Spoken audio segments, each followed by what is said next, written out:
Hola, me llamo Cristina Rodríguez Ríos, soy licenciada en Derecho y he sido opositora durante 5 años al Cuerpo Superior de Inspectores de Trabajo y Seguridad Social y en la actualidad soy autora experta en materia de seguridad social.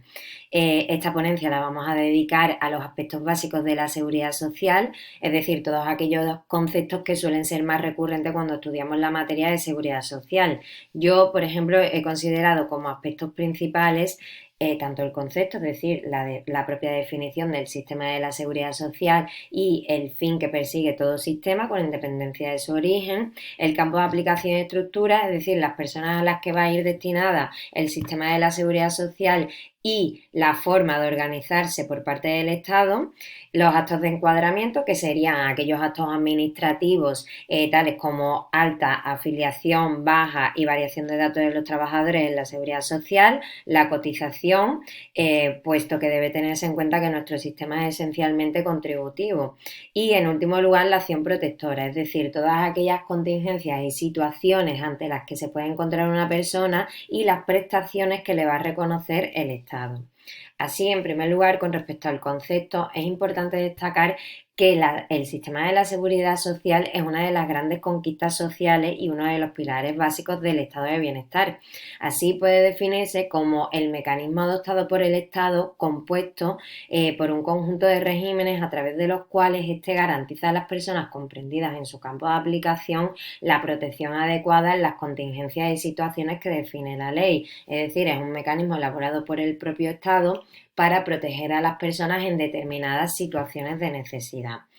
El fin último de todo sistema de la seguridad social es adoptar las medidas necesarias para garantizar a sus destinatarios que puedan prevenir, reparar y superar las distintas situaciones de necesidad ante las que se pueden encontrar por la actualización de un riesgo, ya sea profesional o común.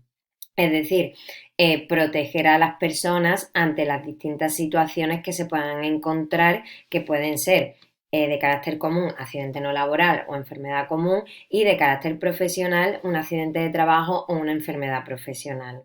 La razón de ser principal del sistema de la seguridad social en España, por ejemplo, se encuentra en el artículo 41 de la Constitución española, el cual establece que los poderes públicos mantendrán un régimen público de seguridad social para todos los ciudadanos que garantice la asistencia y prestaciones sociales suficientes ante situaciones de necesidad, especialmente la situación de desempleo. Es decir, en la propia Constitución establece un mandato a los poderes públicos, al Estado, para que proteja a todos los ciudadanos. Cuando dice todos los ciudadanos, destaca el carácter universal del sistema de la seguridad social, es decir, va a cubrir tanto a las personas trabajadoras como a las personas que no son trabajadoras. Y por su parte, dicho mandato conlleva al desarrollo de una ley que establezca los principios, los derechos y obligaciones que van a tener las personas con respecto a la seguridad social, como va a ser el texto refundido de la Ley General de la Seguridad Social, aprobada por Real Decreto Legislativo 8/2015. Dentro del concepto es importante que analicemos los distintos niveles de protección que va a reconocer el sistema de la seguridad social, como van a ser el contributivo, el no contributivo y un nivel complementario. El nivel contributivo establece que el Estado va a garantizar a las personas comprendidas en su campo de aplicación por realizar una actividad profesional y a los familiares o asimilados que se encuentren a su cargo una protección adecuada a las contingencias y situaciones definidas. Así va a tener un ámbito profesional, es decir, sus destinatarios van a ser trabajadores y empresarios y se va a financiar por las cuotas que satisfagan estos empresarios y los trabajadores. Así, el nivel contributivo se va a componer del régimen general y de los distintos regímenes especiales. En segundo lugar, el nivel no contributivo sería de ámbito universal y de naturaleza asistencial, es decir, va a ir destinado a todas las personas, aunque no desarrollen una actividad profesional. Y se va a financiar, a diferencia del nivel contributivo, a través de los impuestos recaudados por el Estado. Así, las prestaciones van a ser mínimas ante situaciones de necesidad, al margen de que desarrollen una actividad profesional o no. La ley extiende este derecho a las situaciones de pensión de jubilación en validez, es decir, la pensión de jubilación puede ser tanto contributiva para las personas que han desarrollado una actividad laboral durante toda su vida laboral o para aquellas personas también que no han trabajado o no han reunido los periodos de cotización mínimos para causar derecho a una prestación contributiva. Así el Estado les va a garantizar una pensión mínima de subsistencia. Al igual que en la situación de invalidez, que sería aquella situación de incapacidad permanente en la que la persona no puede desarrollar una actividad laboral, pero como no ha desarrollado una actividad laboral con anterioridad, no ha reunido los periodos mínimos de cotización para causar derecho a la prestación de incapacidad permanente. Así, estas prestaciones siempre van a ser más bajitas que las del nivel contributivo. Y existe un tercer nivel, que sería el complementario, el cual tiene un carácter libre y está constituido principalmente por entidades de previsión social y por fondos de pensiones. Su cobertura es voluntaria y su contratación es libre. Serían aquellos sistemas conocidos como ADESLA y todo eso. Sería un nivel complementario en el que la persona, por decisión propia, suscriba dicho sistema. Por su parte, ya con respecto al campo de aplicación y estructura, el campo de aplicación del sistema de la seguridad social es el que se va a encargar de determinar y establecer el conjunto de personas que quedan comprendidas dentro del sistema español de la seguridad social y por lo tanto van a ser sujetos de derechos y obligaciones de esta. Dicho campo se viene a regular en el artículo 7 de la Ley General de la Seguridad Social, el cual establece una extensión pormenorizada de todas las personas que van a quedar incluidas y el cual viene a distinguir, como hemos mencionado antes, un nivel contributivo, un nivel no contributivo y una serie de exclusiones con respecto a determinados colectivos de trabajadores o determinados tipos de trabajadores por cuenta ajena. La modalidad contributiva, como ya hemos mencionado, serán incluidos todas aquellas personas que desarrollen una actividad laboral y que por tanto le va a generar derecho a una prestación contributiva. Así en él van a quedar comprendidos, según el artículo 7, los españoles que residan en España, así como los extranjeros que residan legalmente en España, siempre que ejerzan una actividad profesional dentro de España, entre los cuales van a quedar expresamente incluidos los trabajadores por cuenta ajena, que son aquellos definidos en el artículo 1.1 del Estatuto de los Trabajadores como aquellas personas que desarrollen una actividad de forma voluntaria, dependiente y bajo el ámbito de dirección y organización de otra persona física, como va a ser el empresario. En segundo lugar, los trabajadores por cuenta propia. En tercer lugar, los socios trabajadores de cooperativas de trabajo asociados, que debemos destacar que estos,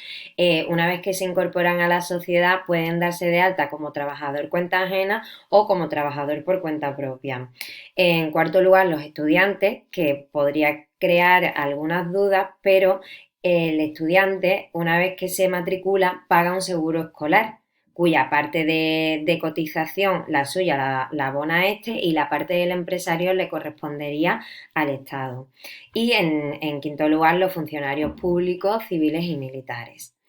Y con respecto a la modalidad no contributiva, ¿quién va a quedar incluido? Pues todas aquellas personas que no desarrollen una actividad laboral y que por tanto van a tener derecho a una prestación en el nivel no contributivo. ¿Cuáles van a ser? Todos los españoles que residan en territorio nacional. En segundo lugar, también los extranjeros que residan legalmente en territorio español, siempre que residan en los términos previstos en la Ley de Extranjería. Y, en último lugar, también destacar que el artículo 7 viene a establecer que el Gobierno, dentro del marco de los sistemas de protección social pública, puede establecer las medidas necesarias para proteger también a los españoles que residan fuera de España. Y por su parte, con respecto a las exclusiones, dicho artículo viene a establecer también la posibilidad de que el Gobierno, a propuesta del Ministerio de Empleo y Seguridad Social y oídas las organizaciones sindicales y siempre a solicitud del interesado, pueda excluir del campo de aplicación de alguno de los regímenes de la seguridad social a aquellas personas que trabajen por cuenta ajena que en atención de su jornada o su retribución pueda considerarse marginal y no constitutivo de medio fundamental de vida. Por su parte, con respecto a la estructura del sistema de la seguridad social, el artículo 9 viene a determinar que el sistema de la seguridad social se integra por dos regímenes. El régimen general, en el que quedarían incluidos todos aquellos trabajadores por cuenta ajena de la industria y los servicios, siempre que no queden incluidos en el régimen especial. Y en segundo lugar, los regímenes especiales, que serían aquellas personas que quedan incluidos por desarrollar una actividad profesional cuya naturaleza, peculiaridades, condiciones de tiempo y lugar o sus procesos productivos determinen la necesidad de una regulación específica para ser protegidos por el sistema de la seguridad social. Dicha especialidad siempre radica en la acción protectora, es decir, en cuanto a las prestaciones que se le van a reconocer, como por ejemplo sería el caso de los trabajadores por cuenta propia. Su prestación por desempleo requiere una regulación específica y se denomina protección por cese de actividad, como ejemplo. Por su parte, con respecto al régimen general, en cuanto a las inclusiones, el artículo 136 de la Ley General de la Seguridad Social establece, en primer lugar, que van a quedar obligatoriamente incluidos todos los trabajadores por cuenta ajena y los asimilados a esto, como ya hemos comentado en el artículo 7, es decir, las personas que de forma voluntaria, dependiente y por cuenta de otra persona realicen una actividad profesional. Asimismo, el 136 en su segundo apartado establece de forma pormenorizada cada uno de los colectivos que va a quedar incluido dentro del régimen general, entre los que podríamos mencionar los trabajadores del Sistema Especial de Empleados del Hogar, así como los trabajadores del Sistema Especial de Trabajadores por cuenta ajena agrarios, los socios trabajadores de las sociedades laborales, el personal contratado al servicio de notaría, registro de la propiedad y demás oficinas, que no los notarios, que quedarían incluidos dentro del régimen especial de trabajadores por cuenta propia. Es una simple enumeración de personas que van a quedar incluidas dentro del régimen general y que no tienen mucha complicación, simplemente que su actividad reúne todos los requisitos para considerarse un tipo de trabajo por cuenta ajena. Y por su parte, con respecto a los que van a quedar excluidos de este régimen general, ¿quién serán? Según el artículo 137, pues, en primer lugar, todos aquellos que realicen de forma ocasional un servicio amistoso, benévolo o de buena vecindad, es decir, todas aquellas actividades que no revisten las características establecidas para definir un trabajo como cuenta ajena, como sería pues, que no revistan las características de dependencia, voluntariedad y la reciprocidad, es decir, que una persona preste servicios y la otra los retribuya económicamente. En segundo lugar, todos aquellos que queden incluidos en los regímenes especiales de la seguridad social. Y en tercer lugar, también se viene a establecer, se ha incorporado también como excluidos los profesores universitarios eméritos, así como el personal licenciado sanitario emérito. Por su parte, aunque el artículo 137 no lo enumera, también es importante destacar que los trabajadores familiares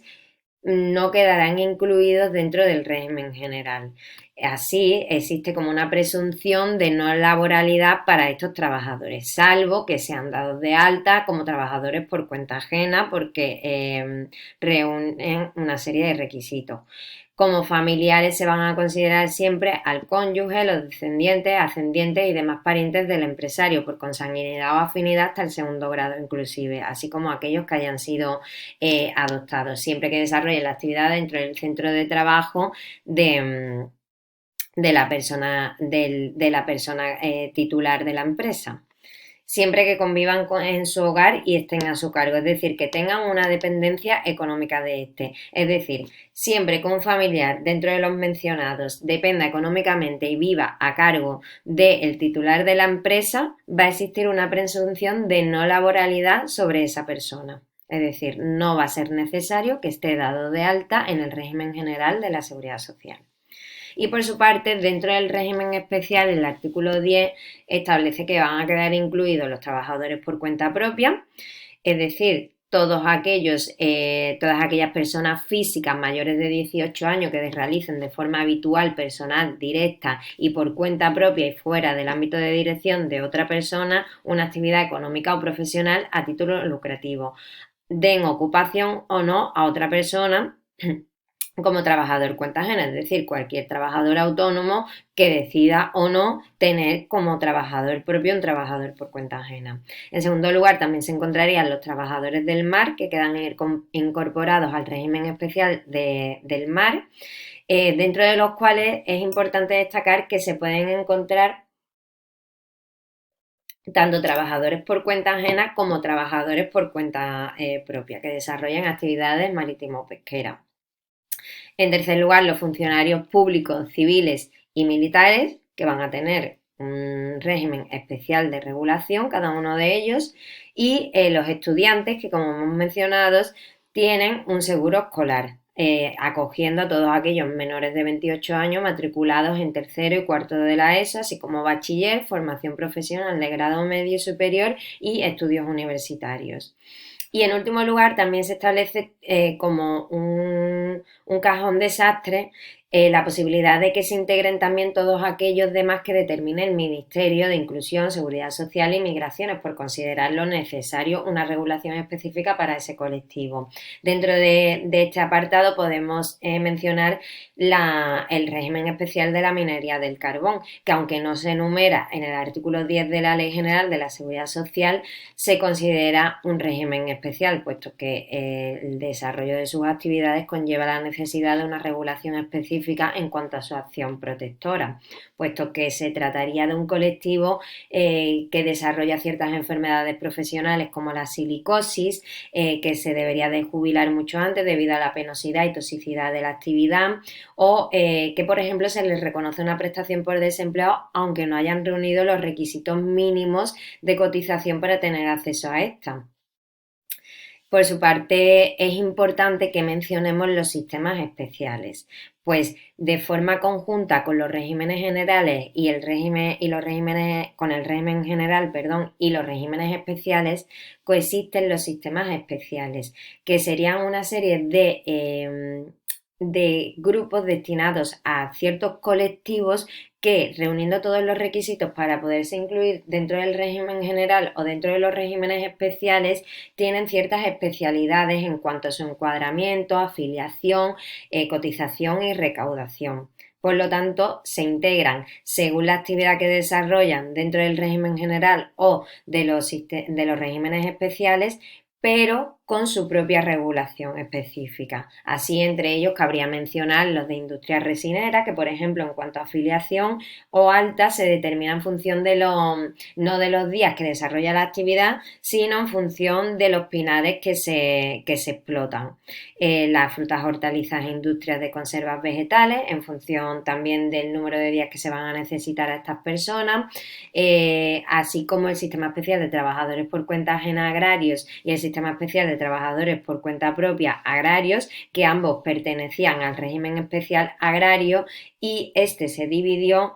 para integrarse en el régimen general y en los regímenes especiales, en este caso el RETA, que sería el régimen de trabajadores autónomos. Así, sus trabajadores por cuenta ajena se integraron a través de este sistema en el régimen general y sus trabajadores por cuenta propia se integraron en el RETA a través de este sistema especial. Así como también cabría mencionar el sistema especial de empleadas del hogar, que se integra en el régimen general, pero que requiere una regulación más específica en cuanto a afiliación, cotización y recaudación de sus cotizaciones.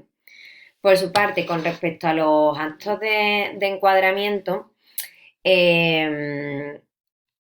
tener en cuenta que nuestro sistema de la seguridad social responde a una naturaleza contributiva y de solidaridad profesional en base a la contribución específica de empresarios y trabajadores, siendo necesario para ello desarrollar un mecanismo que permita mantener un equilibrio financiero entre los ingresos y los gastos. Dentro de esos mecanismos vamos a estudiar los de control administrativo sobre los empresarios y trabajadores, que serían, por ejemplo, la afiliación alta, baja y variación de datos de los trabajadores en la seguridad social. En primer lugar, con respecto a la afiliación, esta se desarrolla tanto en la Ley General de la Seguridad Social como en su Reglamento de Desarrollo, que sería el 84 de 1996, así como el resto de los actos de encuadramiento. Esta se viene a definir como aquel acto administrativo a través del cual la Tesorería de la General de la Seguridad Social reconoce la condición de incluida en el sistema de la Seguridad Social a una persona que por primera vez realiza una actividad que determina su inclusión en alguno de los campos de aplicación del sistema de la seguridad social. Es decir, en cuanto una persona realiza por primera vez una actividad profesional, se le incluye en el sistema de la seguridad social, con independencia de las sucesivas altas y bajas que se pueda producir por parte de esa misma persona, es decir, las veces que cambie de trabajo o se vaya a la situación de desempleo, es independiente de la afiliación de la persona. Ya una vez que se integra, nunca va a desaparecer ese número de la seguridad social con respecto a esa persona. Así, la afiliación va a ser obligatoria, es única y general para todos los regímenes, es decir, una persona a lo largo de su vida laboral puede estar incluida en el régimen general, después en el régimen especial de trabajadores por cuenta propia o en el régimen especial del mar, y siempre su número de la seguridad social va a ser el mismo, no va a variar en función del régimen en el que quede integrada. Y por su parte es exclusiva, sin que por el desarrollo de esa actividad ejercida en igualdad de condiciones pueda establecerse la obligatoriedad de inclusión en otro régimen obligatorio de previsión. Por su parte, las formas de practicarse, tanto el artículo 16 de la Ley General como los artículos 24 a 26 del reglamento vienen a establecer que la obligatoriedad principal de solicitar la afiliación del trabajador le corresponde al empresario a través de los modelos oficiales establecidos para ello. Asimismo, el trabajador por cuenta propia será el propio responsable de solicitar su propia afiliación. Por su parte, en el caso de que el empresario no hubiese llevado a cabo dicha obligación, el trabajador podrá solicitar su propia afiliación ante la Dirección Provincial de la Tesorería General de la Seguridad Social. Y en tercer lugar, se establece que si ni el empresario ni el trabajador han solicitado dicha afiliación, la Dirección Provincial de la Tesorería también podrá llevarlo a cabo de oficio en base a una actuación inspectora, es decir, que haya aparecido una inspección de trabajo por la empresa y se detecte que hay trabajadores que no están dados de alta, sino ni siquiera en situación de afiliación al sistema de la seguridad social, conllevando a ello una serie de sanciones. Por su parte, con respecto a los procedimientos, se establece que se dirigirá dicha solicitud ante la Dirección Provincial de la Tesorería General de la Seguridad Social, estableciéndose también en su reglamento la posibilidad de presentarse ante otras direcciones. Y con respecto al plazo, es importante destacar que se debe solicitar con anterioridad al inicio de la actividad. Siempre las afiliaciones, igual que las altas, se deben solicitar con carácter previo al inicio de la actividad del trabajador. Por su parte, como efectos que va a producir la afiliación con respecto al trabajador, pues se va a registrar en un fichero general de afiliación y se le va a otorgar un número de la Seguridad Social, así como un documento identificativo de afiliado al sistema de la Seguridad Social, para que en sus posteriores relaciones con todo el sistema de la Seguridad Social, es decir, todas las entidades gestoras, como sería el Instituto Nacional de la Seguridad Social, el SEPE, o la propia Tesorería General de la Seguridad Social, esta persona presentando su número, se reconozca quién es y se tenga conocimiento de todos sus movimientos de su vida laboral. Con respecto a las altas y bajas, el artículo 7 del reglamento viene a definir el alta como aquel acto administrativo a través del cual la tesorería reconoce a la persona que inicia una actividad su condición de comprendida en el campo de aplicación de alguno de los regímenes de la seguridad social en función de la naturaleza de la actividad que desarrolla. Es decir, a diferencia de la afiliación, que es para toda la vida de la persona y por desarrollar por primera vez una actividad, en este caso lo que determina el alta es su inclusión en cada uno de los regímenes de la seguridad social, es decir, en función de la actividad que desarrolla se incluye en un régimen o en otro. Dicha alta también es obligatoria para todas las personas que queden incluidas en el sistema de la seguridad social en su modalidad contributiva y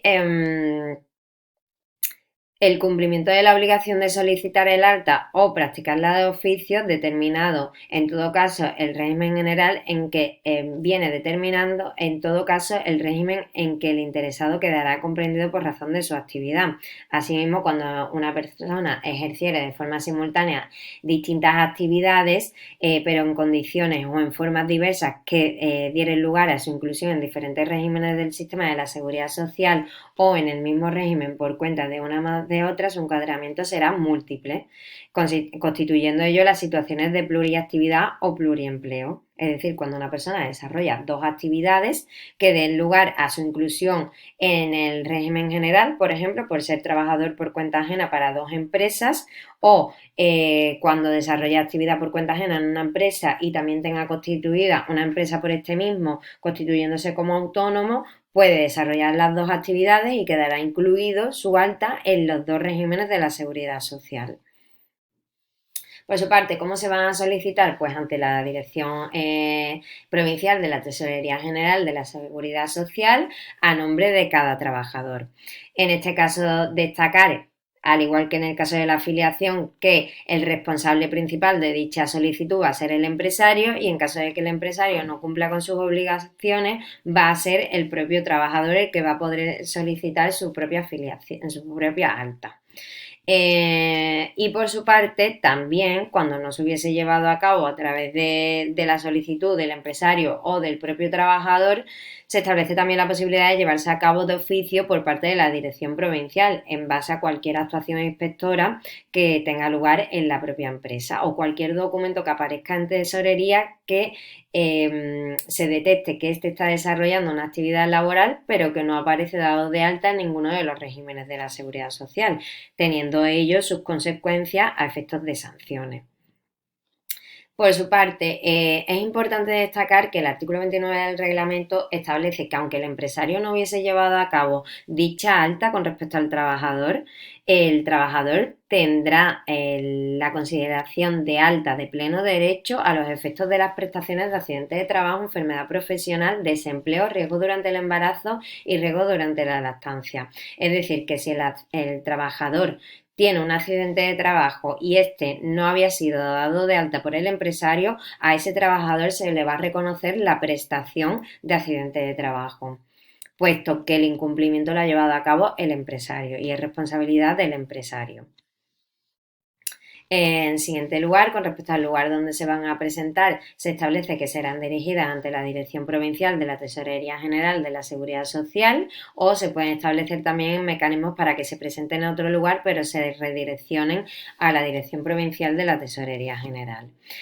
Con respecto a los plazos, es importante destacar que en el caso de las altas se deberán solicitar siempre con carácter previo al inicio de la actividad dentro de los 60 días anteriores al comienzo de la actividad.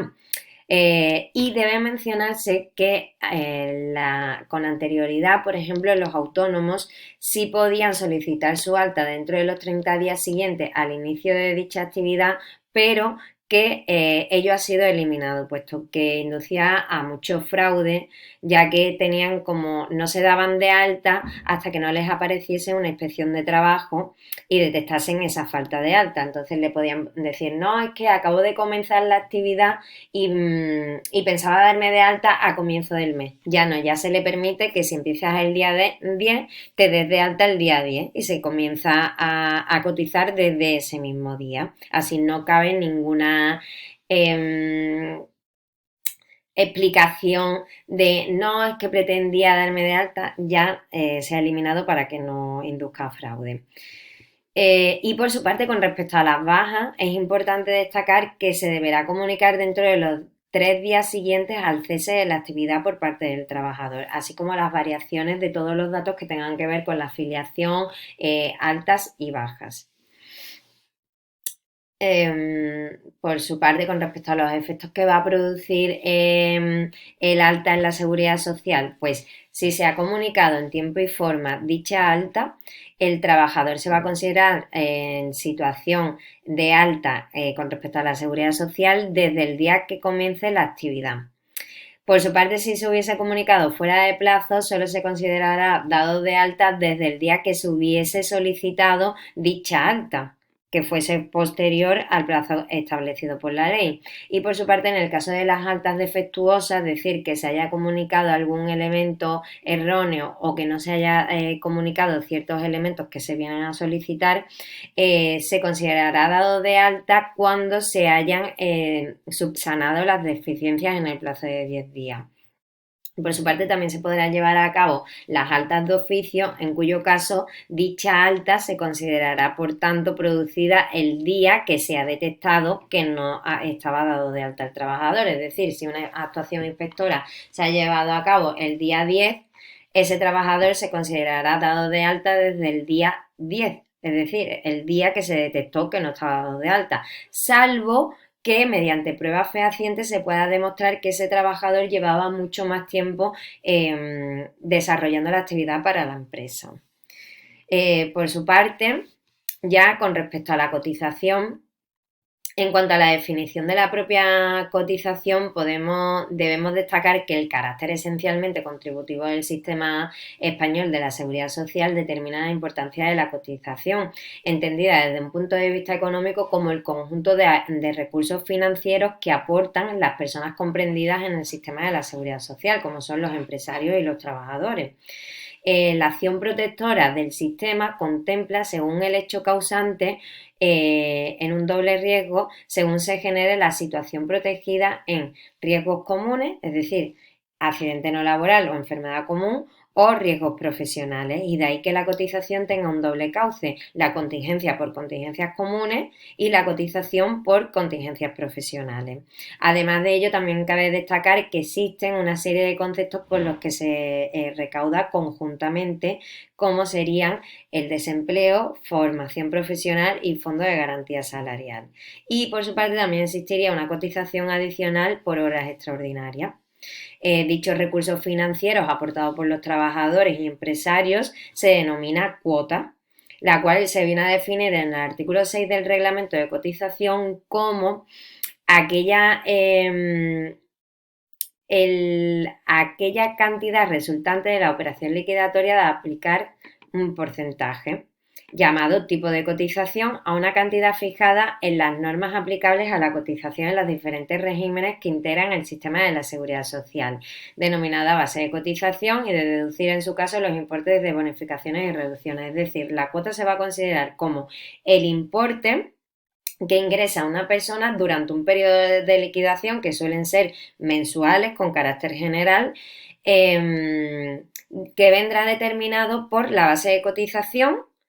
La base de cotización principalmente se determina en función de los salarios del trabajador, a la cual se le va a aplicar un tipo de cotización, que es un porcentaje establecido legalmente para cada una de las contingencias. Asimismo, se le puede deducir todas las bonificaciones o reducciones que tenga reconocido ese trabajador por encontrarse dentro de un colectivo al que se le haya reconocido ciertas bonificaciones. Por su parte, la cotización a la seguridad social, de conformidad con el artículo 18 de la Ley General de la Seguridad Social, es obligatoria para todos los regímenes, y dicha obligación va a nacer desde el momento del inicio de la actividad correspondiente, determinándose en las normas reguladoras de cada uno de los regímenes las condiciones específicas de cada situación. Por su parte, el artículo 141 de la Ley General de la Seguridad Social, con respecto al régimen general de la Seguridad Social, establece que como sujetos obligados a cotizar al régimen general se van a encontrar empresario y trabajador, y por lo tanto se va a distinguir la cuota obrera, que es decir, la cuota que va a ingresar el empresario, y la cuota obrera sería la que le corresponde al trabajador, y la cuota patronal, que sería la cuota que le corresponde al empresario, teniéndose en cuenta que las cotizaciones por contingencia de accidente de trabajo y enfermedad profesional se ingresan exclusivamente por parte del empresario. El trabajador no va a cotizar nunca por accidente de trabajo y enfermedad profesional. Por su parte, con respecto al nacimiento de dicha obligación, como ya hemos mencionado, se va a empezar a cotizar desde el inicio de la actividad. Y por su parte, el artículo 144 establece que dicha obligación se va a mantener durante todo el desarrollo de la actividad laboral por parte del trabajador. Asimismo, también se destaca ciertas situaciones que, aunque no esté desarrollando una actividad laboral, el trabajador se va a considerar que se mantiene en la obligación de cotizar, como serían situaciones asimiladas al alta, una situación de incapacidad temporal, cualquiera que sea su causa, el nacimiento y cuidado del menor, es decir, durante la maternidad también la persona está obligada a cotizar, así como durante el riesgo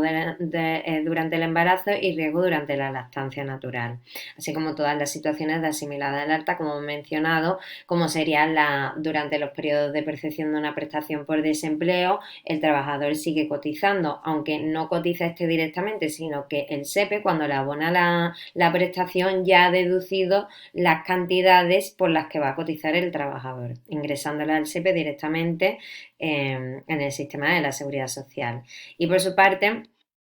la obligación de cotizar se suspende durante las situaciones de huelga y cierre patronal. Es decir, si un trabajador se encuentra en una situación de huelga o de cierre patronal, durante ese periodo no está cotizando. Por su parte, se va a extinguir la obligación de cotizar en el momento que el empresario comunique el cese de la actividad del trabajador, siempre que se comunique dentro de tiempo y forma. Por su parte, como clases de cotización, existiría la cotización por contingencias comunes, que sería todo el dinero destinado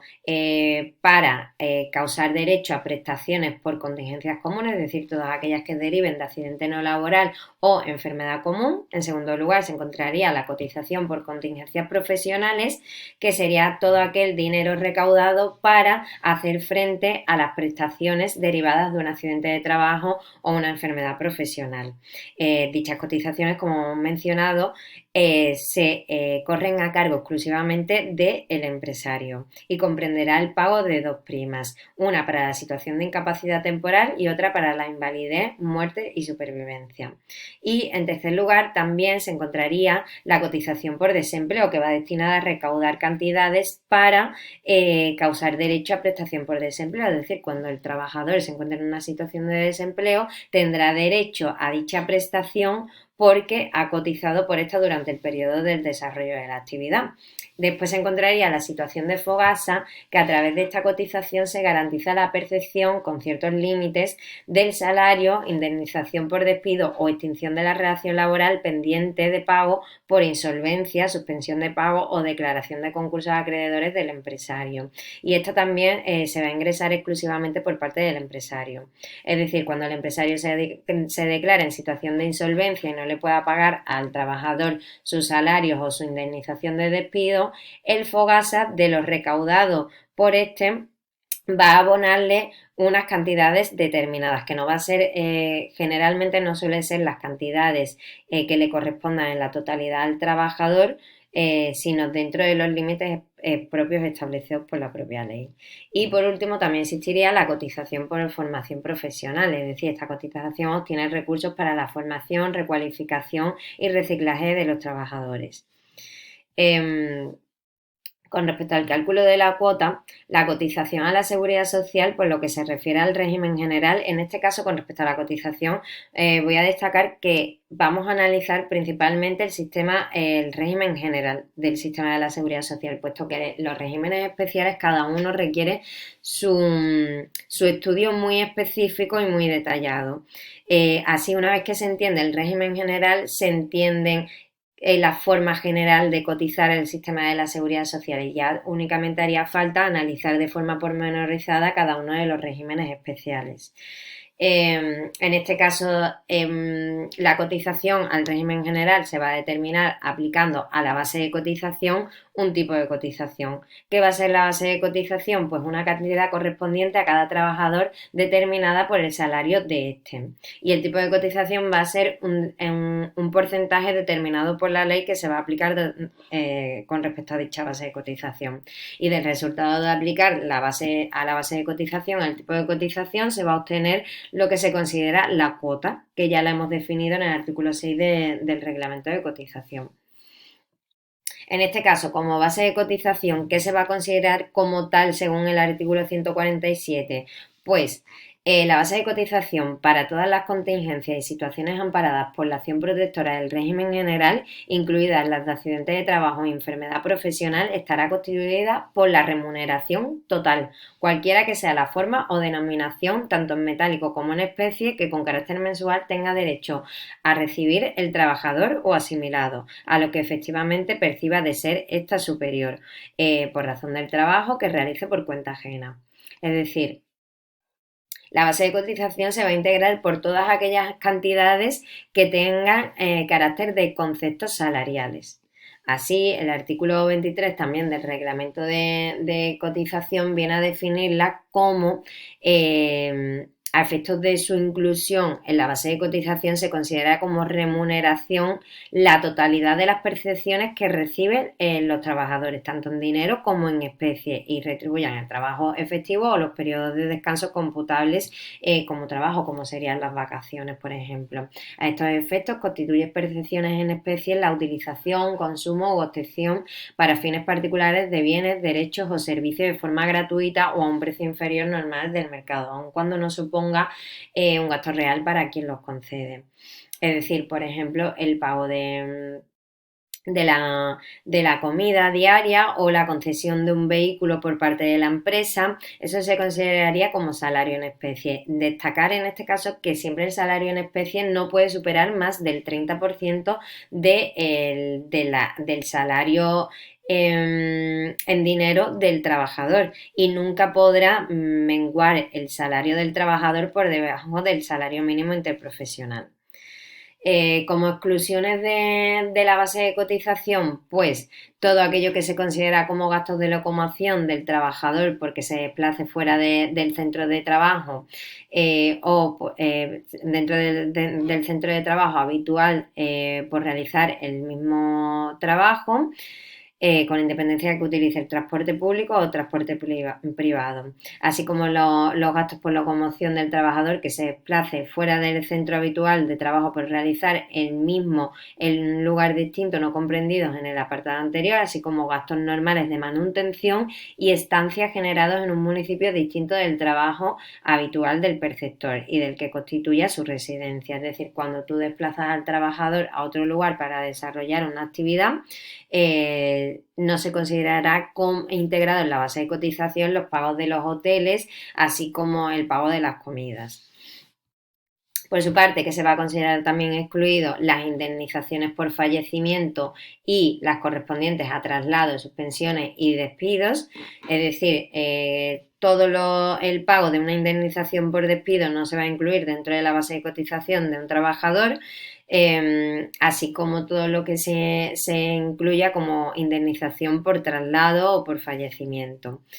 Las prestaciones de la seguridad social, las mejoras de las prestaciones por incapacidad temporal concedidas por la empresa y las asignaciones destinadas por estas para satisfacer gastos de estudios dirigidos a la actualización, capacitación o reciclaje del trabajador, estableciéndose como límite que siempre tiene que venir dichas actividades directamente relacionadas con la actividad que desarrolla el trabajador. Es decir, si las actividades de estudio no están directamente relacionadas con la actividad desarrollada por el trabajador en la empresa, esta no va a quedar excluida de la base de cotización, sino que se va a incluir dentro de la base de cotización. Y por último, las horas extraordinarias, salvo la cotización por accidente de trabajo y enfermedad profesional de la Seguridad Social, que esta sí se va a incluir dentro de la base de cotización.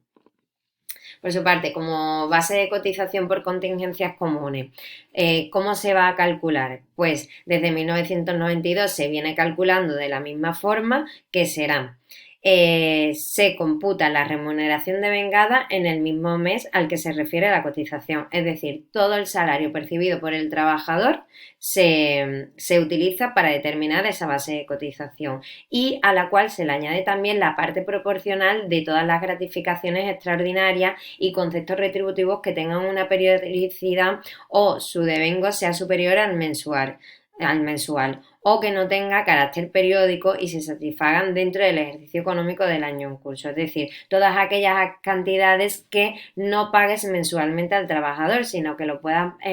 abonar a lo largo del año. Dichas cantidades se calcularán y se dividirán entre 12 y se aplicarán cada una al periodo de liquidación correspondiente. En segundo lugar, las bases de cotización por contingencias profesionales se van a calcular de la misma forma que las de contingencias comunes, pero además se van a tener en cuenta las retribuciones percibidas por el trabajador a lo largo del año inmediatamente anterior derivadas de horas extraordinarias. Es decir, se van a tener en cuenta tanto la retribución de ese mes como toda la parte porcentual de las gratificaciones extraordinarias o de conceptos que éste reciba con una periodicidad superior al mes, y además se van a incluir también las horas extraordinarias. Y por su parte, con respecto a la base de cotización por desempleo, fogasa y formación profesional, destacar que va a ser exactamente la misma que la prevista para contingencias profesionales, es decir, remuneración, parte porcentual de las gratificaciones extraordinarias y todos aquellos conceptos que tengan una periodicidad superior al mes, y las horas extraordinarias. Por su parte, con respecto al tipo de cotización, el artículo 145 de la Ley General de la Seguridad Social establece que el tipo de cotización tiene carácter único para todo el ámbito de protección del régimen general. Su establecimiento y su distribución para determinar las aportaciones respectivas del empresario y el trabajador obligado a cotizar se va a establecer principalmente anualmente por la Ley de Presupuestos Generales del Estado. Es decir, el tipo de cotización se va a distinguir entre un porcentaje que le va a corresponder al empresario y un porcentaje que le va a corresponder al trabajador. Y siempre va a venir determinada por la Ley de Presupuestos Generales del Estado. Así, en primer lugar, con respecto a las contingencias comunes, desde el 1 de enero de 2022, el tipo de cotización por contingencias comunes, es decir, sobre la base de cotización determinada del trabajador, se le va a aplicar por contingencias comunes un tipo de cotización del 28,30%, del cual el empresario va a corresponderle el pago del 23,60% y al trabajador le va a corresponder el 4,70%. Ello viene muy detallado en las nóminas, por ejemplo, de los trabajadores, que si os fijáis, dentro de los seguros sociales distingue cotización por contingencias comunes, que si la nómina es para el trabajador, suele venirle exclusivamente la cantidad que éste cotiza por contingencias comunes, es decir, el 4,70% aplicado sobre la base de cotización. En segundo lugar, con respecto a las contingencias profesionales, para las contingencias de accidente de trabajo y enfermedad profesional se aplican los porcentajes de la tarifa de primas. Es decir, vienen determinados, se establecen unos porcentajes según las tablas establecidas en función de la actividad que desarrolla la empresa, y que vendrá determinada por la Ley de Clasificación Nacional de Actividades Económicas. La cotización adicional por horas extraordinarias, por ejemplo, para 2022 el tipo de cotización dependerá del carácter que tengan las horas extraordinarias, es decir, en el caso de que las horas extraordinarias se hayan realizado por fuerza mayor, es decir, que se necesite reparar una situación de necesidad y no sea voluntaria al trabajador decidir si quiere realizarla o no quiere realizarla, estas se van a cotizar a un tipo del 14%. Aplicándose sobre ella el 12% correspondiente al empresario, y del cual solo va a cotizar, va a abonar el trabajador el 2% restante. Y el resto de horas extraordinarias, es decir, las que serían voluntarias, es decir, las que propone el empresario y acepta el trabajador de forma voluntaria, se considera, se van a cotizar al igual que las contingencias comunes, es decir, al 28,3%, aplicándose la parte del empresario al 23,60% y la parte del trabajador al 40,70%. Por su parte, con respecto al desempleo, para la cotización por desempleo, durante que el trabajador desarrolla la actividad, este cotiza por desempleo en función del carácter de su contrato. Es decir, si el contrato es indefinido, el trabajador va a cotizar al 7,3%, del cual le va a corresponder al empresario un 5,75% y al trabajador un 1,55%. Y si el contrato es de duración determinada, al empresario le va a corresponder, independientemente de que sea a tiempo completo o a tiempo parcial, el 6,7% y al trabajador el 1,60%. Con respecto al FOGASA, también destacar que se cotiza exclusivamente por parte del empresario y va a determinarse en función de aplicar el 0,20% sobre la base de cotización. Y con respecto a la formación profesional, será del 0,70% correspondiendo al empresario el 0,60% y al trabajador un 0,10%. De todo lo expuesto podemos destacar que siempre como cotización a la seguridad social al trabajador le va a corresponder una cuantía muy inferior a lo que le va a corresponder al empresario con respecto a ese trabajador. Cuanto mayores sean los sueldos,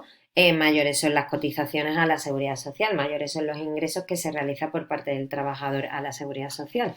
Y en último lugar, con respecto a la acción protectora, considero importante que analicemos, por una parte, todas las contingencias protegibles por parte del sistema de la seguridad social y, de otro lado, el régimen general de las prestaciones. Como ya he mencionado, creo importante analizar el régimen general y una vez entendido el régimen general se pueden analizar las distintas prestaciones que se reconocen en los distintos regímenes especiales. Así, en primer lugar, con respecto a las contingencias protegibles, el campo de aplicación, es decir, todas las situaciones de necesidad que va a reconocer el sistema de la seguridad social establece que la acción protectora del sistema de la seguridad social puede entenderse como la forma de organizar todos los mecanismos de cobertura ante las distintas situaciones de necesidad en las que se puede encontrar la persona, así como sus correspondientes prestaciones. Dicha acción protectora parte de la existencia de una serie de riesgos que cubre el sistema, las cuales pueden ser profesionales, ya sea accidente de trabajo, enfermedad profesional, y comunes, como accidente no laboral y enfermedad común, siendo estos riesgos situaciones que al producirse dan lugar a una situación de necesidad denominadas como contingencia, es decir, cuando la persona tiene un accidente de trabajo se encuentra en una situación de necesidad o contingencia. El artículo 42 de la Ley General de la Seguridad Social establece que la acción protectora del sistema de la seguridad social va a comprender la asistencia sanitaria en los casos de maternidad, enfermedad común o profesional y accidente, sea laboral o no, es decir, ante cada una de las distintas situaciones en las que se pueda encontrar un trabajador o una persona destinataria del sistema de la seguridad social, el sistema de la seguridad social le va a aportar asistencia sanitaria, es decir, los médicos lo van a proteger para que consiga recuperar la situación para que recupere la pérdida de salud que se ha producido sobre esta persona.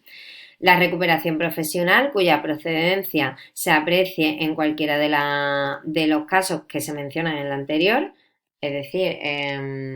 cuando sea un accidente de trabajo o enfermedad profesional, las prestaciones económicas, que serán en situación de incapacidad temporal, nacimiento y cuidado del menor, riesgo durante el embarazo, riesgo durante la lactancia, ejercicio corresponsable del cuidado del lactante, cuidado de menores afectados por cáncer u otra enfermedad grave, incapacidad permanente, contributiva, invalidez no contributiva, jubilación en sus modalidades contributivas y no contributivas, desempleo en sus niveles contributivo y asistencial, protección por cese de actividad, que como he mencionado es el desempleo de los autónomos, la pensión de viudedad, la prestación temporal de viudedad, pensión de orfandad,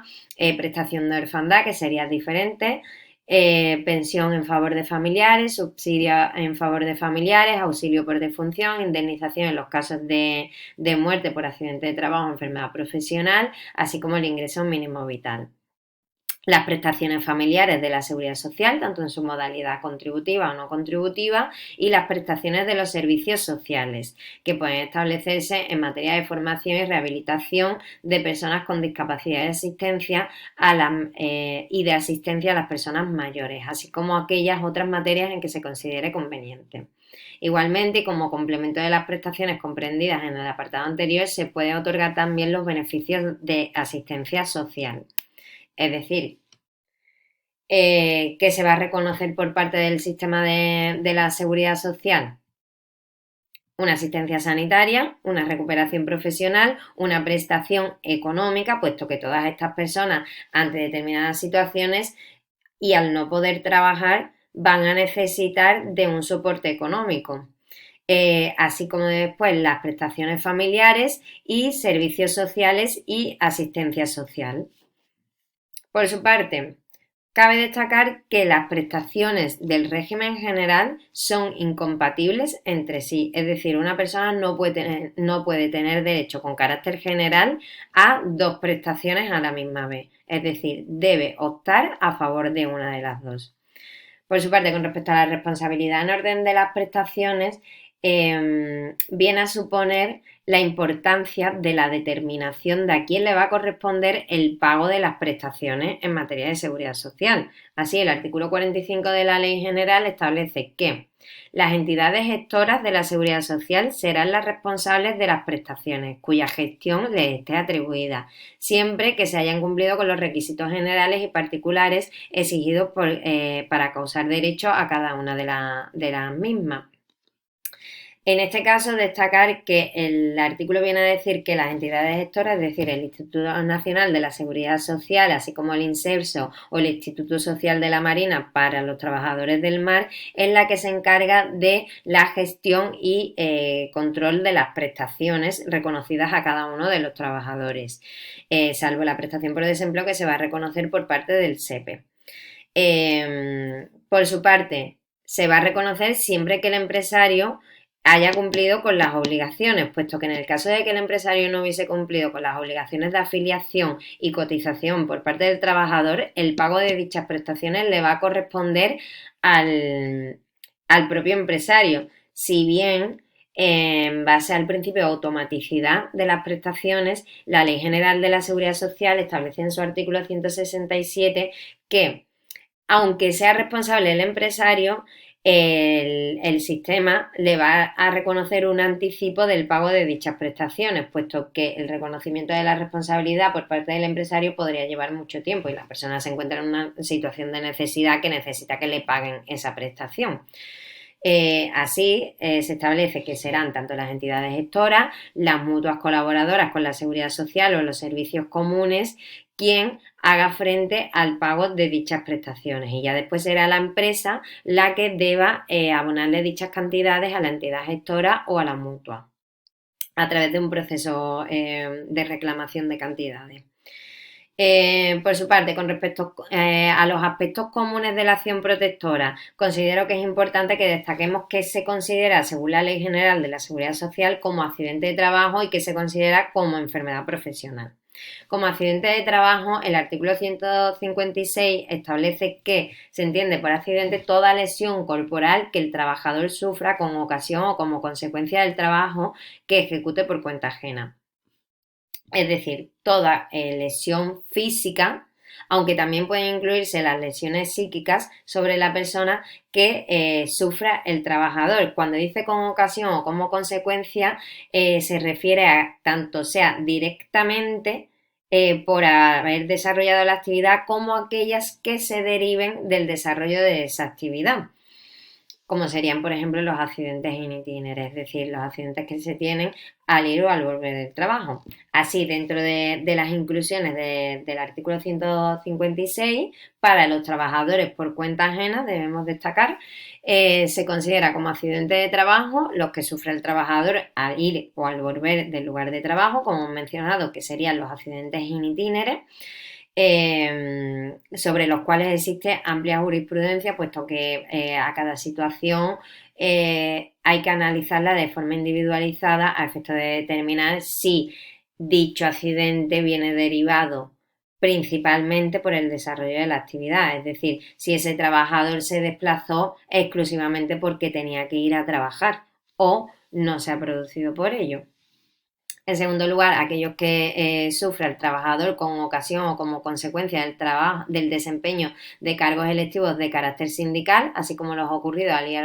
al volver del lugar en que se ejerciten las funciones propias de dichos cargos, es decir, que el trabajador ejercite funciones sindicales, las cuales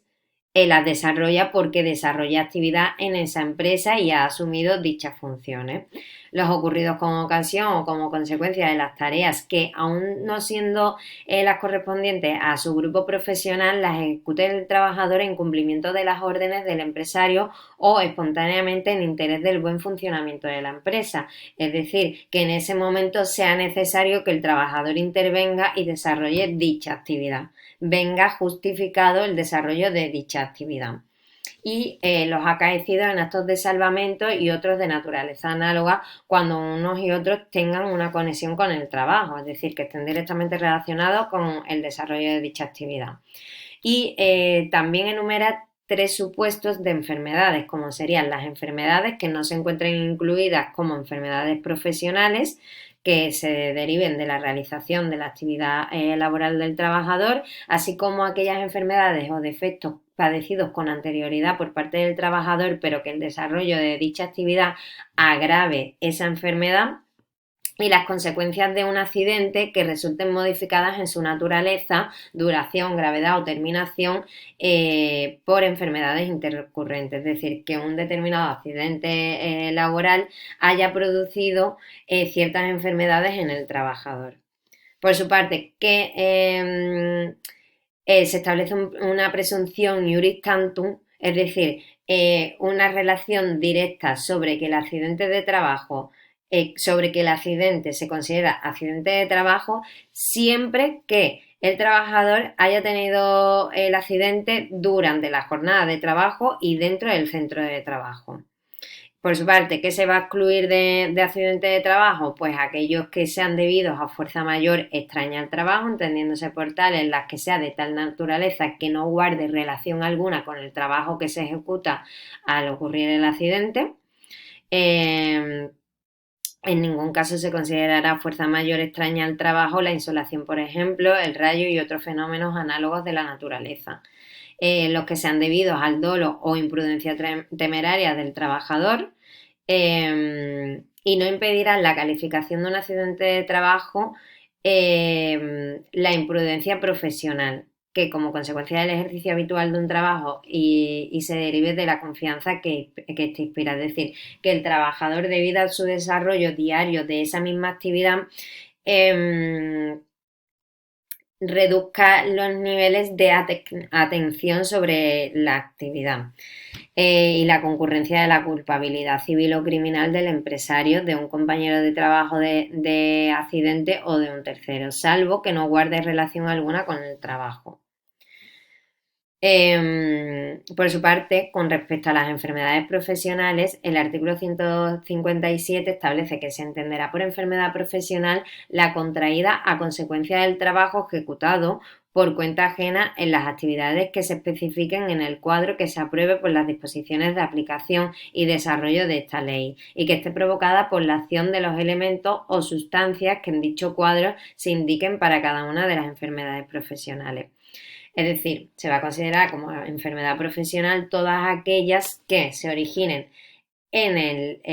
por el desarrollo por parte del trabajador de una actividad profesional que conlleva la exposición a determinados agentes que está directamente demostrado que pueden ocasionar esa enfermedad. Es decir, al desarrollar esa actividad en una empresa en la que los trabajadores estén expuestos a unos determinados agentes que se considera que pueden producir esa enfermedad, al trabajador se le va a considerar enfermedad profesional y por lo tanto se le va a pagar las prestaciones en función de enfermedad profesional. Por su parte, con respecto al régimen general de las prestaciones, se trataría de todas aquellas prestaciones reconocidas por el sistema de la seguridad social cuando una persona se encuentra en una determinada situación de necesidad. Así, el artículo 165 viene a establecer como condiciones del derecho a las prestaciones, es decir, para que al trabajador se le reconozca una prestación deben reunirse una serie de requisitos, como van a ser que el trabajador se encuentre en situación de afiliación y alta en el régimen en el que desarrolla la actividad o una situación asimilada a la del alta al sobrevenir la contingencia o la situación protegida. En las prestaciones cuyo reconocimiento o cuantía esté subordinado además al cumplimiento de determinados periodos de cotización, el trabajador deberá haber cotizado dichos periodos. Es decir, cuando se requiere para reconocer una prestación, por ejemplo, la prestación por desempleo, un determinado periodo mínimo de cotización, si no tiene ese periodo mínimo no tendrá derecho a dicha prestación. Así no se exigirán periodos previos de cotización para el desarrollo, para el derecho a las prestaciones derivadas de accidente de trabajo o enfermedad profesional. Es decir, cuando un trabajador se encuentra en una situación de necesidad derivada por un accidente de trabajo o una enfermedad profesional, nunca se le va a requerir que previamente tuviese los periodos mínimos de cotización requeridos para esa prestación. Y por su parte, el periodo de suspensión con reserva del puesto de trabajo contemplado en el artículo 48.8 del Estatuto de los Trabajadores para los supuestos de violencia de género o violencia sexual tendrán la consideración de periodos efectivamente cotizados, a los efectos de que la trabajadora pueda causar derecho a la pensión de jubilación, incapacidad permanente, muerte y supervivencia, nacimiento y cuidado del menor, así como desempleo y cuidado de menor enfermo de cáncer u otra enfermedad grave. Es decir, que durante el periodo en el que la trabajadora víctima de violencia de género o agresión sexual haya solicitado la suspensión de su contrato porque lo necesite por necesidades derivadas de dicha situación de violencia de género,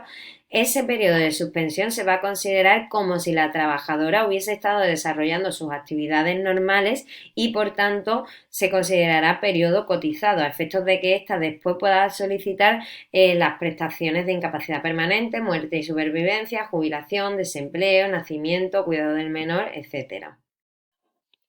Por su parte, es importante también destacar que se va a considerar como situación asimilada al alta. Así, el artículo 166 establece una serie de supuestos en los que, aunque el trabajador no se encuentre desarrollando su actividad,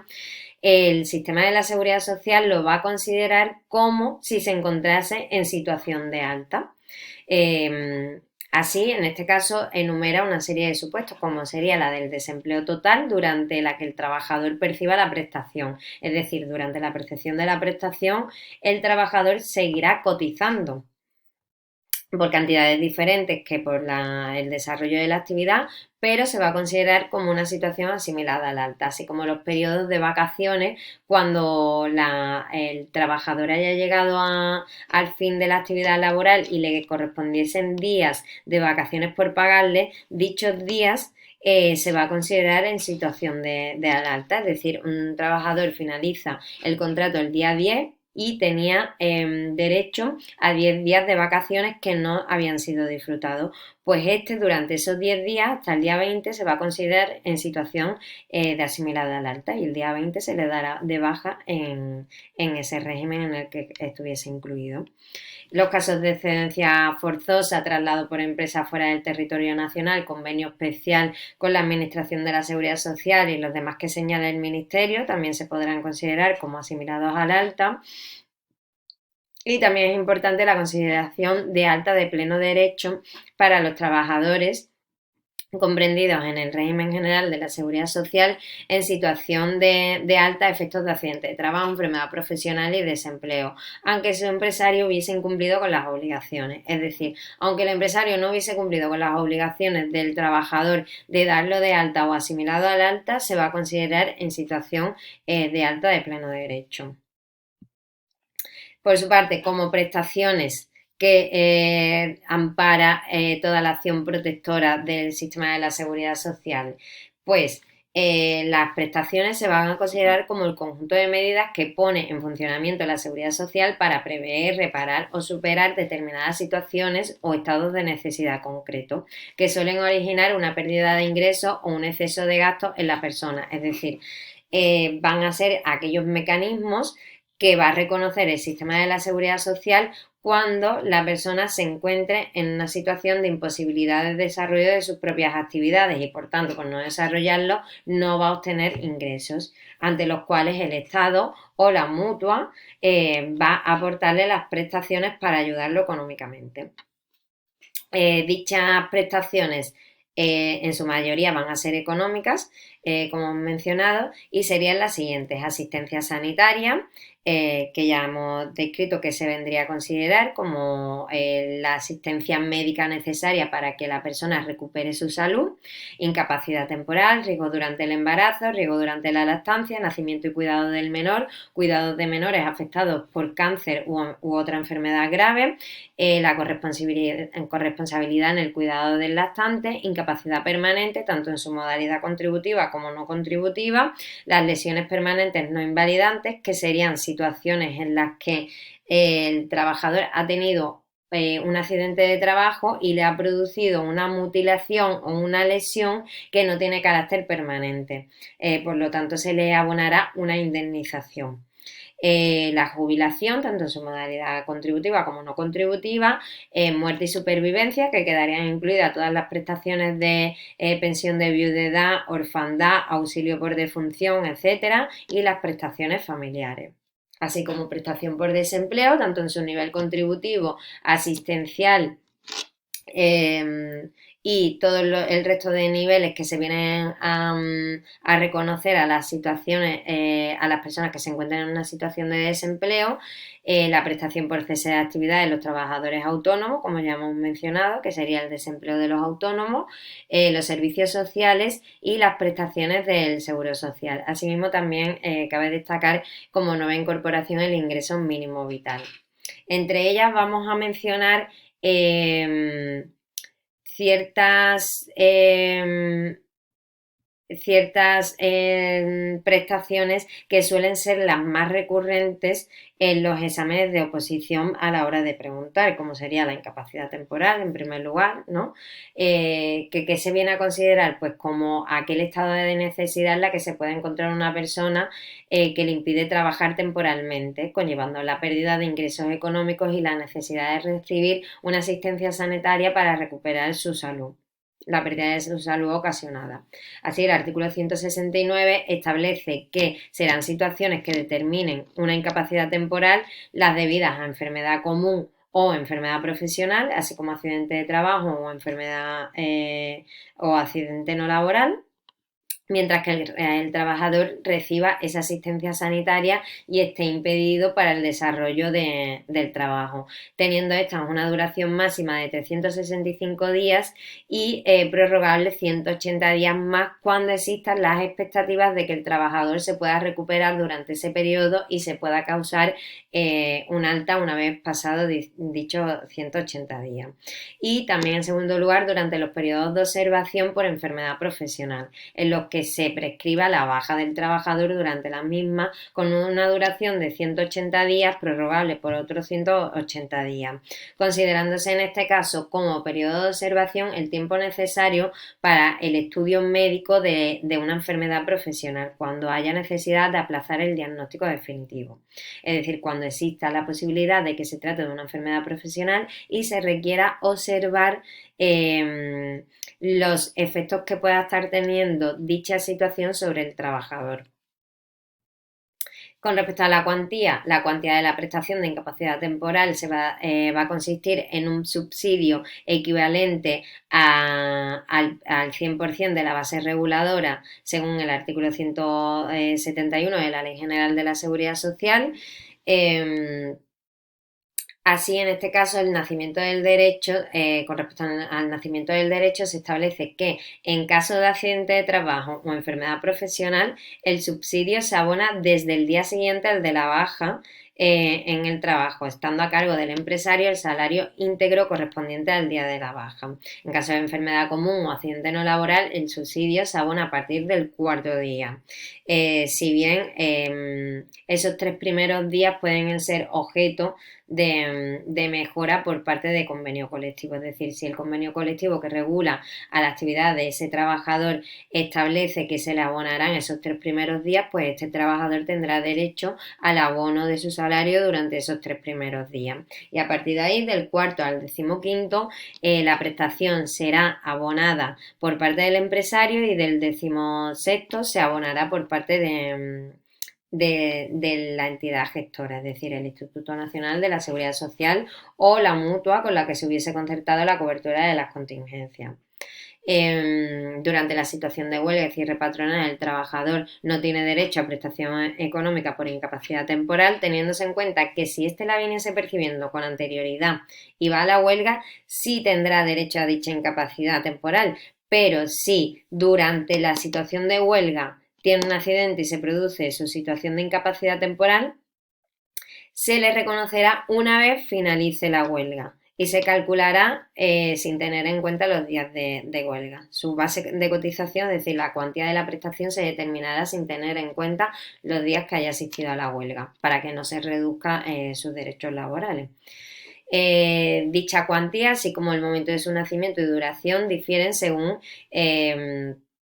el origen de la incapacidad. Así, si es accidente de trabajo o enfermedad profesional y los periodos de observación para el diagnóstico de enfermedades profesionales, el subsidio se abona desde el día siguiente al de la baja en el trabajo, estando a cargo del empresario el salario íntegro al día de la baja y la cuantía va a constituir el 75% de la base reguladora desde el primer día. Es decir, la base reguladora se va a determinar en función de los salarios del mes inmediatamente anteriores a la situación de incapacidad y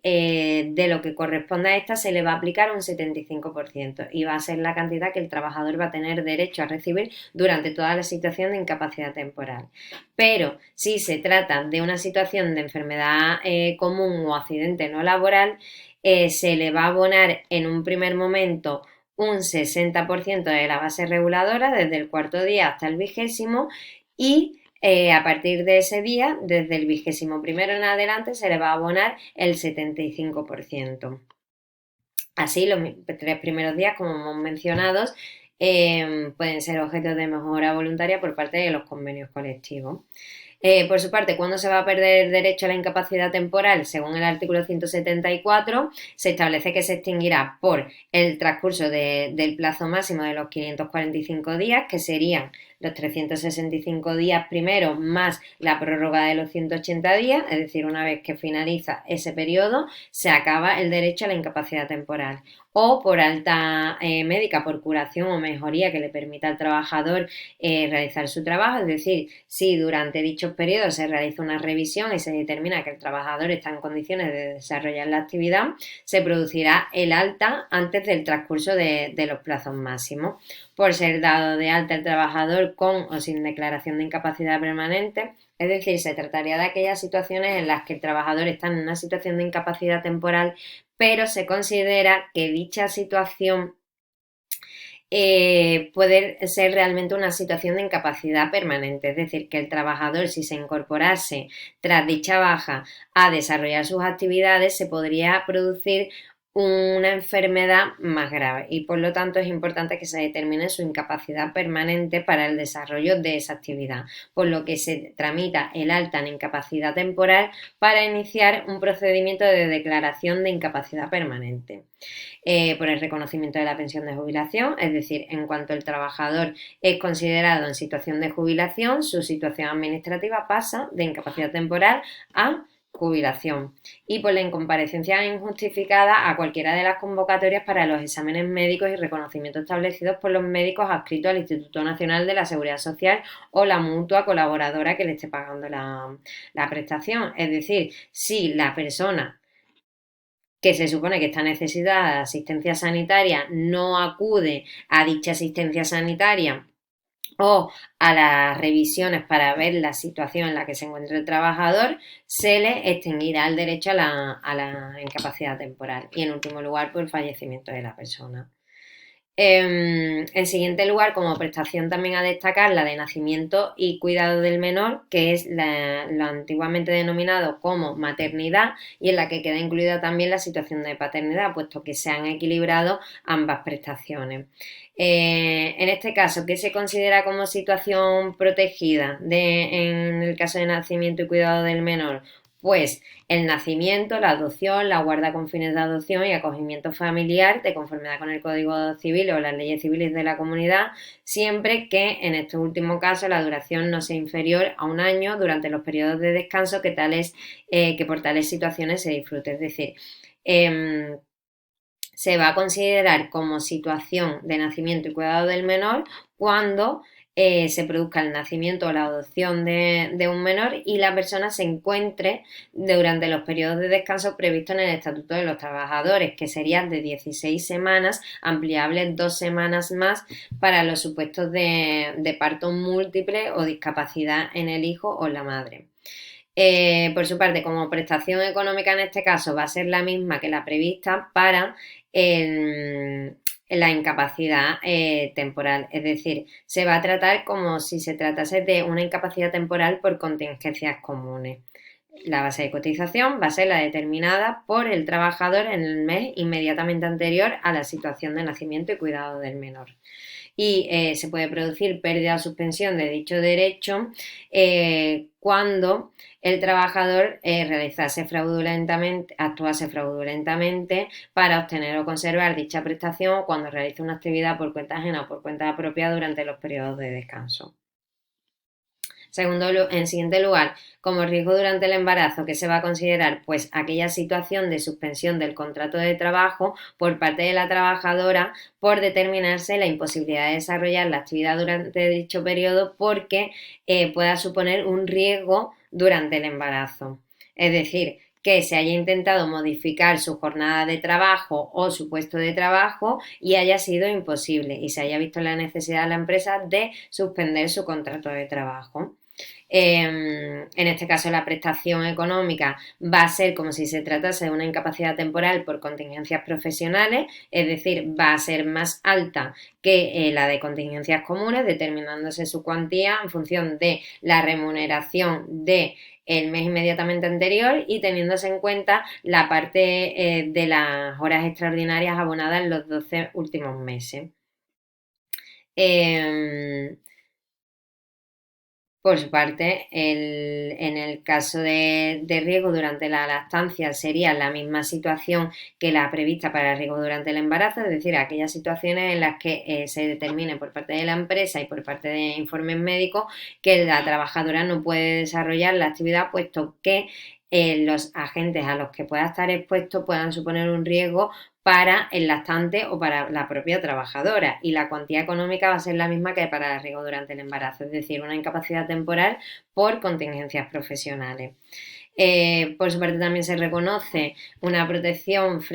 para el cuidado de los menores enfermos de cáncer u otra enfermedad, que en este caso va a ser la posibilidad de la reducción de la jornada al menos en un 50%, es decir, los dos progenitores que sean trabajadores van a poder reducirse la jornada de trabajo en un 50% y el otro 50% van a recibir una prestación para compensar dicha reducción. La prestación que va a ser equivalente al 100% de la base reguladora establecida para la prestación de incapacidad temporal derivada por contingencias profesionales, pero en la parte porcentual que suponga su jornada. Es decir, si se reduce la jornada en un 50%, la prestación calculada sobre el 100% de la base de incapacidad temporal por contingencias profesionales va a ser reducida al 50%. Incapacidad permanente, ¿qué se va a considerar? En su modalidad contributiva se encuentra regulada en los artículos 193 a 200 de la Ley General de la Seguridad Social y viene a considerarse como aquella situación en la que el trabajador, después de haber estado sometido a un tratamiento prescrito, presenta una serie de reducciones anatómicas o funcionales graves susceptibles de determinación objetiva y previsiblemente definitivas, que disminuyen o anulan su capacidad laboral. No obstará a tal calificación la posibilidad de recuperación de la capacidad laboral del incapacitado, si dicha posibilidad se estima médicamente como incierta o a largo plazo. Es decir, aquellas personas que habiendo estado sometidos a un tratamiento médico siguen manteniendo ciertas reducciones anatómicas o funcionales que afecten a la capacidad del desarrollo de la actividad laboral y por lo tanto no puedan desarrollar dicha actividad de forma normal como la venían desarrollando con anterioridad. Asimismo, las reducciones anatómicas o funcionales existentes en la fecha de afiliación del interesado en la seguridad social no impedirán la calificación de dicha situación cuando se trate de personas con discapacidad y con posterioridad a dicha afiliación tales reducciones se hayan agravado. Es decir, aquella persona que ya integrada en la empresa se le hubiese contratado como una persona con discapacidad y que el desarrollo de la actividad o de forma común se hubiese producido una reducción anatómica sobre esa persona, no impedirá que se le reconozca en situación de incapacidad permanente. ¿Quién va a ser beneficiario? Por todas aquellas personas que se encuentren incluidas en el régimen general de la seguridad social, así como que se encuentren en afiliación alta o asimilada al alta y que hayan cubierto periodos mínimos de cotización que se viene a regular específicamente por la ley para cada uno de los supuestos. Como grados de incapacidad permanente podemos distinguir, en primer lugar, la incapacidad permanente parcial, que sería aquella incapacidad que no le inhabilita a la persona para el desarrollo normal de sus actividades habituales que venía desarrollando, pero que alcanza un 33% de discapacidad, sin que alcance el 50%. En este caso se reconocerá una indemnización a tanto alzado al trabajador. En segundo lugar, la incapacidad permanente total, que sería aquella en la que le impide la profesión habitual se entenderá por incapacidad permanente para la profesión habitual la que inhabilita al trabajador para la realización de todas o de las fundamentales tareas de dicha profesión, siempre que pueda dedicarse a otra. Es decir, es aquella persona que se produce una situación de accidente o enfermedad que determina su imposibilidad de desarrollar la actividad que venía desarrollando, pero no lo incapacita para desarrollar otras actividades distintas u otras profesiones. Como incapacidad permanente sí determina la inhabilitación absoluta para cualquier tipo de trabajo y como en gran invalidez, además de determinar su imposibilidad absoluta para desarrollar cualquier tipo de trabajo, además necesita una tercera persona para desarrollar las actividades normales del día a día. Con respecto a la cuantía de la prestación, en el caso de incapacidad permanente, como ya hemos mencionado, consiste en una indemnización a tanto alzado que se determinará consistente en 24 mensualidades de la base reguladora que hubiese servido para determinar la prestación económica de incapacidad temporal que ya hemos mencionado. Es decir, su cálculo será determinado en función de la base del mes inmediatamente anterior a dicha situación y se le reconocerá durante un periodo de 24 mensualidades. Con respecto a la incapacidad permanente total, absoluta y gran invalidez, se trata de una pensión vitalicia, determinándose la cuantía en función de aplicar a la base de cotización un determinado porcentaje en función de la incapacidad que se trate. Por su parte, en siguiente lugar, con respecto a la jubilación, cabría distinguir entre la jubilación en su modalidad contributiva y en su modalidad no contributiva. El artículo 204 define como prestación económica por causa de jubilación en su modalidad contributiva aquella que será única para cada beneficiario y consistirá en una pensión vitalicia que se le reconocerá en las condiciones y cuantía que determine reglamentariamente cuando, alcanzada la edad establecida, cese o haya cesado en el trabajo por cuenta ajena a la persona. Esta prestación es imprescriptible, es decir, si no se solicita en ese momento se podrá solicitar más adelante, pero siempre si se solicita con posterioridad causará derecho con un efecto retroactivo únicamente de 3 meses inmediatamente anteriores. Como clases de jubilación cabe destacar la jubilación total, la anticipada y la parcial. Como requisitos para acceder a la prestación de jubilación, pues tendrán derecho a la pensión de jubilación las personas incluidas en el régimen general que reúnan las siguientes condiciones, como será haber cumplido 67 años de edad o 65 años de edad cuando se acrediten 38 años y 6 meses de cotización sin que se tenga en cuenta la parte proporcional correspondiente a las pagas extraordinarias, teniéndose en cuenta que para 2022 se exige haber cumplido 65 años de edad y tener 37 años y 6 meses cotizados, o alternativamente haber cumplido 66 años y 2 meses. Para el cómputo de los periodos de cotización se tomarán los años y meses completos sin que se equiparen a ellos las fracciones de los mismos.